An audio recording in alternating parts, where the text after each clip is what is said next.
Creepy neighbor cult exposed. I never thought much about the house next door until the new neighbor moved in. The windows were always tightly shut, and no light ever seeped through the blinds. It was odd, but living in a quiet, suburban neighborhood, you learn to mind your business.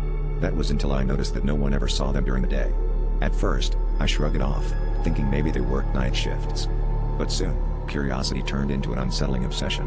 I started documenting the sounds from their house, the odd clanking at midnight, the whispers that seemed to float across the yard. One night, unable to contain my curiosity any longer, I decided to sneak around their backyard. The moon was my only source of light, casting eerie shadows. As I approached the house, I noticed an open basement window. The air was thick with an unnatural chill.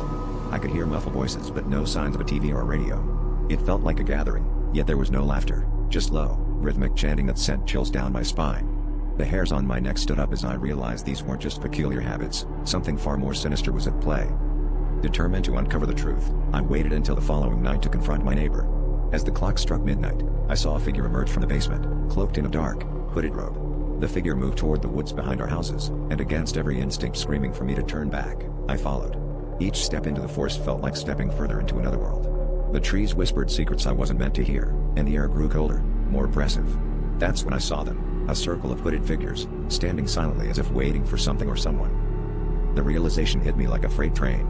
This wasn't just a neighbor with strange habits. I had stumbled upon a cult, performing rituals under the cover of night. As I watched, rooted to the spine in terror, the figure I had followed turned abruptly, locking eyes with me. Their eyes were empty, devoid of any humanity. I wanted to run, but my legs wouldn't move.